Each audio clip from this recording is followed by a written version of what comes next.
Bonjour les amis, nous sommes aujourd'hui le 28 mars 2023 et enfin nous entendons Jésus s'appeler et dire qu'il est « Je suis ». Pourquoi je note cela ?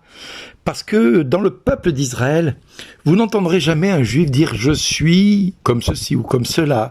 Je suis... Non, parce que le terme « je suis » est réservé à Dieu. Un juif dira toujours qu'il a été et qu'il sera, mais jamais je suis. Comme il ne dira jamais, par exemple, le terme « j'ai une voiture, j'ai une maison, j'ai des enfants ». Non, il n'utilisera jamais le terme « avoir » sous cette forme-là. Il dira toujours « Dieu m'a donné une maison, une voiture, des enfants, une femme », parce que tout est grâce de la part de Dieu. Et « je suis », c'est la même chose. Et le seul à pouvoir dire « je suis », c'est Jésus. Si vous ne croyez pas que moi, je suis, vous mourrez dans vos péché, dira Jésus. Et oui. Et là, les Juifs vont comprendre que là, il y a quelque chose qui va pas, quoi. Il y a quelque chose. Mais qu'est-ce que c'est que cette histoire? Mais comment peut-il prétendre qu'il est je suis? Or, il n'y a qu'un seul je suis, c'est le Dieu d'Isaac, le Dieu d'Abraham, le Dieu d'Isaac, le Dieu de Jacob, le Dieu de Moïse, le Dieu de nos pères. Et Jésus déclarera, quand vous aurez élevé le Fils de l'homme, alors vous comprendrez que moi, je suis. Oui, parce que je suis était le même, est le même, et sera le même que celui qui était du temps de l'Égypte, ou quand il marchait dans le désert et que les serpents venaient mordre le peuple d'Israël, eh bien Moïse viendra à élever ce bâton d'airain, et tous ceux qui regarderaient le bâton d'airain, eh bien seraient guéris instantanément de la morsure du serpent. Oui, Moïse va vraiment montrer au peuple d'Israël que, en levant les yeux vers ce serpent en bronze qui sera dressé au bout d'un mât, eh bien, va permettre au peuple d'Israël de continuer d'avancer, de ne pas perdre la vie.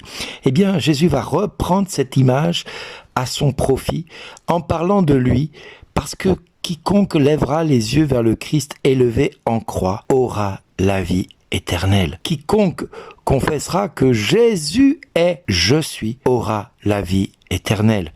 Alors, aujourd'hui, j'ai envie de te dire, mon frère et ma sœur, il est temps que tu rentres dans ta destinée maintenant. Et j'ai envie de t'inviter à élever ton regard vers une croix que tu as peut-être dans ta maison. Et une fois que tu as les yeux devant cette croix, tu regardes cette croix et tu dis, Père, ce que tu as caché au puissant, ce que tu as caché au tout-puissant de ce monde, tu l'as révélé à l'être petit que je suis, à l'être petite que je suis. Tu m'as montré de quel amour tu m'as aimé, puisque tu as donné ton fils et que lui a accepté de mourir sur une croix. Et pas n'importe quelle mort, mourir de cette passion d'amour qu'il a envers chaque homme et chaque femme que nous sommes. Oui, Père, tu as donné ton fils afin que je vive, non plus à cause de mon péché, mais que grâce à mon péché, je puisse accéder à la vie éternelle. Parce que c'est toi, Père, qui m'entraîne par cette résurrection à laquelle tu m'appelles en Jésus à découvrir de quel amour je suis aimé. Oui, frères et sœurs, je suis venu à votre rencontre aujourd'hui et il vient à votre rencontre aujourd'hui. Et comme le Père l'a envoyé, il vous envoie vous aussi, là où vous êtes, à devenir des petits je suis, c'est-à-dire d'être des petites personnes représentant, quand je dis petite, c'est pas péjoratif, ne le prenez pas de manière péjorative, mais prenez-le comme étant en signe d'humilité. Voilà, je suis tout petit, Seigneur, mais dans ton royaume, tu dis que les premiers seront les derniers et les derniers seront les premiers. Alors je veux être cette femme veuve qui va mettre cette obole dans l'offrande et qu'on parle encore d'elle aujourd'hui, parce que personne n'a oublié cette obole, parce que tout ce qu'elle a fait, elle a donné de son nécessaire, elle a donné de sa personne, elle a donné de tout ce qu'elle avait et de même plus. Elle n'a pas donné de son superflu. Eh bien, nous aussi, nous pouvons donner à notre Dieu, pas de notre superflu, mais nous pouvons donner à notre Dieu ce qui est juste et bon, c'est-à-dire la gloire qui lui est due, c'est-à-dire reconnaître en nous sa présence divine en la personne de Jésus-Christ par son Esprit Saint. Oui, mes frères et sœurs, nous arrivons près de Pâques, et près de Pâques, il nous est demandé de reconnaître que nous sommes tous pauvres et pécheurs. À la veille de Pâques, nous sommes appelés à reconnaître que nous entrons dans un temps de souffrance et de douleur où le Christ va offrir sa vie pour chacun de nous Et si j'ai un conseil à vous donner, ne rentrez pas dans la Semaine Sainte sans regarder peut-être le film de Mel Gibson, La Passion. Regardez-le. Ça va être peut-être dur à regarder. Ça va peut-être être insoutenable pour certains. Mais regardez-le parce que ce n'est qu'une petite ébauche de ce que Jésus a vécu pour chacun de nous. Une petite ébauche parce que la réalité est bien plus grave, bien plus dure. Et si nous ne comprenons pas de quel amour nous avons été aimés par Jésus, nous ne pourrons pas comprendre de quel amour nous avons pu accéder à son salut éternel. Regardons ce que Jésus a vécu pour nous, dans les moindres recoins de notre vie.